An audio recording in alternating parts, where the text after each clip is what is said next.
पहले सालों तक काम कर करके मर मर के लाखों की गाड़ी खरीदो, फिर लाखों की गाड़ी खरीदने के बाद टोल टैक्स भरो, और टोल टैक्स भरने के बाद अब तुम अपनी गाड़ी में खुद ही पेट्रोल डालोगे, अपना पैसा भी लगाओगे और अपनी गाड़ी को खुद ही सड़ाओगे।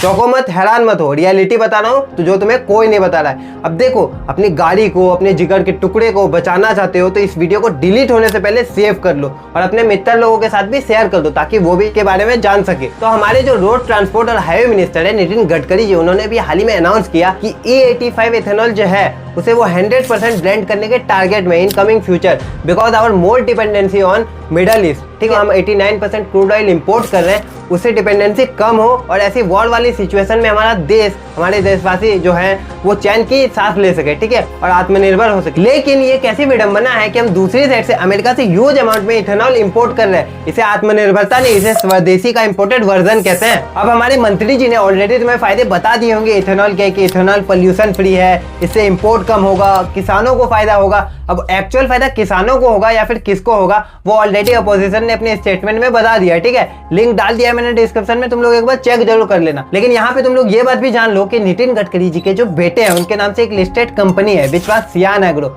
जिसका कोर बिजनेस जो है ना वो फर्टिलाइजर्स, एडिबल ऑयल और भी बहुत कुछ है। लेकिन 2024 में उन्होंने एक MOU अनाउंस किया जिसके बाद उन्होंने इथेनॉल मार्केट में भी एंट्री मार दी है। अब इसके बारे में मैं ज्यादा डिस्क्लोज बातें नहीं करूंगा, ये सब तुम लोग ऑलरेडी पता कर लेना, लिंक डाल दूंगा डिस्क्रिप्शन में इस कंपनी की, ठीक है। लेकिन अब हम जानते हैं कि ये इथेनॉल ब्लेंडिंग 100% करने के जो सपने देखे जा रहे हैं आने वाले फ्यूचर में, इसके पीछे हमें क्या क्या नुकसान झेलना पड़ेगा जिसके बारे में हमें और आपको कोई नहीं बता रहा है। तो चलिए जानते हैं, ध्यान से समझिएगा। 2023 में E20 डिस्कशन के बाद 2025 तक पूरे देश में E20 इंप्लीमेंट कर दिया गया, ठीक है। हर जगह पे पेट्रोल पंप पे आप जाओगे, ऑलमोस्ट हर जगह पे तो आपको E20 यानी कि 20% इथेनॉल मिक्स करके पेट्रोल मिलेगा, ठीक है। तो 2023 के बाद से जितनी भी गाड़ियां बन रही है ना, बाइक्स बन रही है, व्हीकल्स बन रही है, उन पे E20 के हिसाब से कंपेटिबल करके इंजन बनाए जा रहे हैं ताकि गाड़ी में कोई प्रॉब्लम ना हो। लेकिन उन गाड़ियों को क्या जो 2023 से पहले से चल रही है, उन गाड़ियों में भी माइलेज ड्रॉप, पेट्रोल टैंक्स में इरोटिंग, रस्टिंग और भी कितने सारे इश्यूज आ रहे हैं, ठीक है, बहुत सारे फैक्टर्स आ रहे हैं, बहुत सारे इश्यूज आ रहे हैं जिसकी वजह से प्रॉब्लम हो रही है पुराने कस्टमर्स को।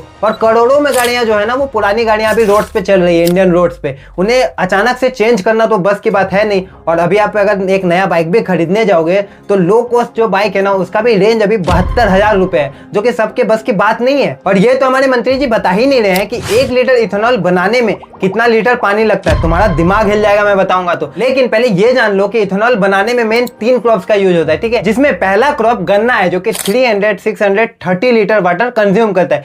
सेकेंड क्रॉप मक्का है जो कि 4670 लीटर वाटर कंज्यूम करता है। और तीसरे क्रॉप के बारे में सुनकर तुम हैरान हो, उससे पहले ये जान लो कि गन्ने और मक्के की खेती स्पेशली महाराष्ट्र और यूपी में होती है। और यहाँ पे ऑलरेडी वाटर जो है ना वो सीवियर कंडीशन में चल रहा है, यानी कि एकदम नीचे चला गया है ग्राउंड वाटर, ठीक है, ग्राउंड वाटर बहुत ही नीचे चल गया है, सीवियर कंडीशन में है, बहुत ही प्रॉब्लम हो रही है वहाँ पे। और सबसे बड़ा झटका तो ये है कि गवर्नमेंट अब हमारे खाने के चावल को 52 लाख टन जो उन्होंने लगाया था 2024 से 25 में, उसे अब 90 लाख टन तक पहुंचाने वाली है, टारगेट लिया है, ठीक है, 2026 तक। और ये 38 लाख टन का जो गैप है ना उसे गवर्नमेंट गरीबों को जो टूटा हुआ चावल देती थी उसके 25% से घटा के 10% पर लाएगी ताकि इथेनॉल का प्रोडक्शन नहीं रुके। लोग भूखमरी से मर जाए लेकिन इथेनॉल का प्रोडक्शन नहीं रुकना चाहिए। वाह क्या पॉलिसी है। अब इस तीसरे क्रॉप का डेटा सुनो, लगभग 2.5 से 3 किलोग्राम चावल में 1 लीटर इथेनॉल बनता है। और 1 लीटर इथेनॉल बनाने में उसका खेती हो गया, उसका जो प्रोसेसिंग हो गया फैक्ट्री में, सब कुछ मिला के ना 10,000 लीटर से भी ज्यादा पानी लगता है, which was extremely high.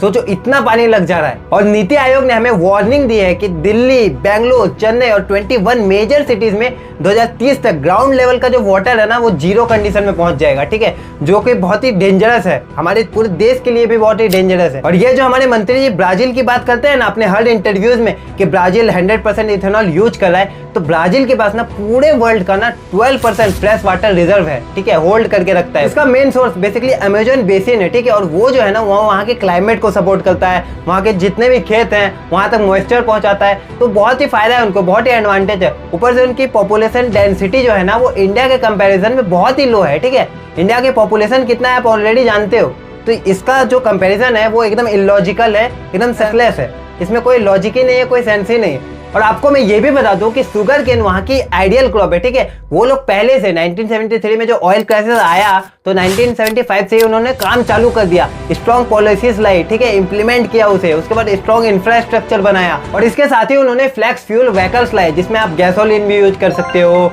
Ethanol भी यूज कर सकते हो, मतलब मिक्स करके चला सकते हो, ठीक है। फ्लेक्स का मतलब ही होता है फ्लेक्सिबल, किसी भी ऑयल के साथ मतलब आसानी से चल सके, उसे कहते हैं फ्लेक्स फ्यूल व्हीकल। तो ये सब इंप्लीमेंट किया उन्होंने, बहुत ही तगड़ा इंफ्रास्ट्रक्चर डेवलप किया है, आज से नहीं हुआ, 1-2 दिन का काम नहीं है। देखिए आपके दिमाग में ये भी सवाल चल रहा होगा कि गडकरी जी क्या गलत बोल रहे हैं, हमारी डिपेंडेंसी क्या कम नहीं होनी चाहिए, इंपोर्ट पे कम होनी चाहिए, एकदम कम होनी चाहिए, पोल्यूशन भी कम करना चाहिए, पोल्यूशन होता है पेट्रोल से, डीजल से, सही बात है। लेकिन इसके लिए हमारा टारगेट जो मेन प्रायोरिटी है ना वो 2G और 3G बायोफ्यूल पे होना चाहिए। अब 2G और 3G बायोफ्यूल वो है जिससे क्या होता है, वो जो हमारे क्रॉप्स है, फसल है, उससे आखिर में जो कचरा बचता है ना उससे इथेनॉल बनाना चाहिए। इससे क्या होगा कि हमारे देश का जो फूड सिक्योरिटी है ना वो भी मेंटेन रहेगा।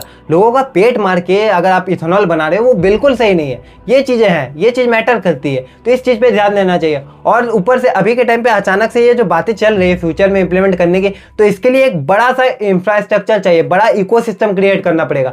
इकोसिस्टम में बड़े बड़े स्पेशल स्टोरेज टैंक्स बनाने पड़ेंगे पेट्रोल पंप्स में। ऊपर से जो व्हीकल्स आ रही है, नई नई व्हीकल्स जो बन रही है, उन व्हीकल्स को भी एकदम कंपेटेबल बनाना पड़ेगा, क्योंकि जो इथेनॉल है ना वो पानी में मिक्स हो जाता है आसानी से, और उससे क्या होगा, उससे कोरोसिन होगा जो, और बेसिकली इरोटिंग होगी, रस्टिंग होगी टैंक्स में, तो डैमेज ही पड़ेगा। बहुत ही बड़ा काम है, छोटा मोटा काम नहीं है कि आज बोला और कल इंप्लीमेंट हो गया, कल आ गया E100 इथेनॉल। और अभी E20 इथेनॉल जो आया है ना वो माइलेज ड्रॉप कर रहा है, बहुत सारी गाड़ियों में माइलेज ड्रॉप देखने को मिल रहा है। तो ये इतना आसान नहीं है, एक दिन का काम नहीं है, इसमें मोटा पैसा, मोटा समय और मोटा इन्वेस्टिंग लगेगा। और ये हमारी गवर्नमेंट के लिए भी बहुत ही कॉम्प्लेक्स सिचुएशन है, जिसके लिए गवर्नमेंट को बहुत ही सोच समझ के फैसला लेना चाहिए, क्योंकि जल्दी जल्दी में इन्होंने E20 तो लॉन्च कर दिया, लेकिन अभी आधा से ज्यादा गाड़ियों में माइलेज ड्रॉप की प्रॉब्लम आ रही है। वेल आई होप इस पूरी वीडियो से आपको समझ में आ गया होगा, इसके सिचुएशन के बारे में, जो E100 की बात चल रही है इथेनॉल की, उसके बारे में समझ में आ गया होगा। मैं आपसे मिलूंगा अगले वीडियो में। Thank you.